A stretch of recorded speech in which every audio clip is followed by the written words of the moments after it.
Hi friends, எல்லோரும் எப்படி இருக்கீங்க? நல்லா இருக்கீங்களா? இன்றைக்கி நான் மதியத்துக்கு தக்காளி சாப்பாடு தான் செஞ்சுருந்தேன். நான் எப்படி செஞ்சேன் அப்படிங்கிறத உங்கள் கூட ஷேர் பண்ணிக்கிறேன். நீங்கள் எல்லாருமே மதிய சாப்பாடு சாப்பிட்டீங்களா? என்ன சாப்பிட்டீங்க அப்படிங்கிறதையுமே என் கூட ஷேர் பண்ணிக்கோங்க. சரி, வாங்க பார்க்கலாம்.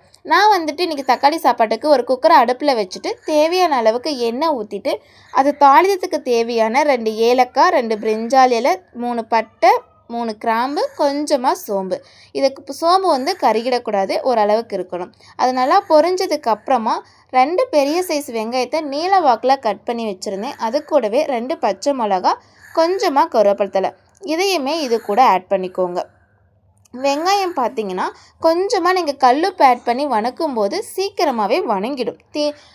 வெங்காயத்தோட கலர் எப்படி இருக்கணும்னா அது வந்து கோல்டன் கலர் இல்லாமல் அதை தாண்டி ஒரு 2 செகண்ட் வச்சுருந்திங்கன்னா ஒரு மினிமமான ஒரு ப்ரௌன் கலர் வரும். அந்த கலர் வந்ததுக்கப்புறமா நம்ம வந்து தக்காளி ஆட் பண்ணிக்கணும். நான் வந்துட்டு ஊற்றின எண்ணெய் எனக்கு கொஞ்சம் பத்தலை, அதனால் நான் மறுபடியும் இன்னும் கொஞ்சம் எண்ணெய் சேர்த்து வெங்காயத்தை வந்து வணக்கிட்டு இருந்தேன். அது கலர் பார்த்திங்கன்னா உங்களுக்கு இந்த மாதிரி கலர் வரணும். இந்த கலர் வந்ததுக்கப்புறமா நம்ம கட் பண்ணி வச்சுருந்தேன். நான் வந்து 4 தக்காளி கட் பண்ணியிருந்தேன். இந்த 4 தக்காளியுமே ஆட் பண்ணிவிட்டு இதுக்கு தேவையான அளவுக்கு கொஞ்சமாக கல்லுப்பு. நான் எல்லாமே கல்லுப்பு தான் மேக்ஸிமம் ஆட் பண்ணுவேன். நீங்களுமே கல்லுப்பு ஆட் பண்ண ட்ரை பண்ணுங்கள். கல்லுப்பு மேக்ஸிமம் எல்லோரும் அதான் யூஸ் பண்ணுவீங்க. ஒரு சிலர் வந்து தூளுப்பு யூஸ் பண்ணிட்டுருக்கீங்கன்னா நீங்களுமே கல்லுப்புக்கு மாறிக்கோங்க. ஏன்னா இப்போ வர தூளுப்பெல்லாம் நிறைய கெமிக்கல் இருக்குது அப்படிங்கிற மாதிரி சொல்கிறாங்க இல்லைங்களா? அதனால தான். தக்காளி நல்லா வணங்கி இந்த மாதிரி குலைவாக வந்ததுக்கப்புறமா இஞ்சி பூண்டு பேஸ்ட்டு வந்து நானே ஃப்ரெஷ்ஷாக தான் மிக்சியில் அரைச்சிருந்தேன். அதையுமே இது கூட ஆட் பண்ணிக்கோங்க. என்னோடய பச்சை வாசனை ஃபுல்லாக போகிற வரைக்கும் ஒரு 2 நிமிஷம் வணக்கணும்னா நமக்கு அந்த பச்சை வாசனை போயிடும். இது வணங்கினதுக்கப்புறமா கொஞ்சமாக மஞ்சத்தூள், கொஞ்சமாக ஒரு 1.5 ஸ்பூன் அளவுக்கு இந்த கடையில் விற்கும் பார்த்திங்கன்னா தக்காளி சாதத்துக்கு போடக்கூடிய பொடி, அது வந்து நான் ஆட் பண்ணியிருந்தேன். அந்த பொடி ஆட் பண்ணி ஒரு 2 செகண்ட்ஸ் அதனோட பச்சை வாசமும் போகிற அளவுக்கு நம்ம நல்லா வணக்கிடலாம்.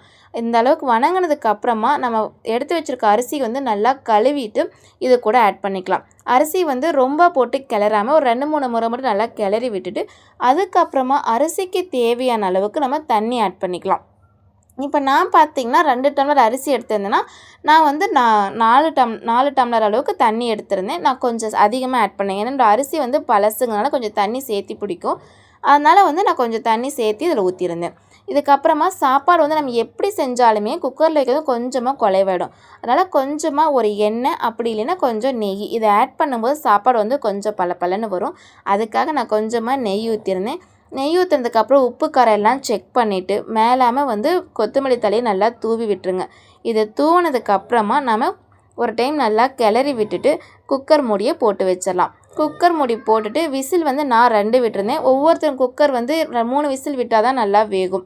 நான் வந்து 2 விசில் தான் விட்டுருந்தேன். தக்காளி சாப்பாடு அவ்வளோ சூப்பராக இருந்துச்சு. நீங்களும் எப்படி செய்வீங்கிறத கீழே ஷேர் பண்ணுங்கள்.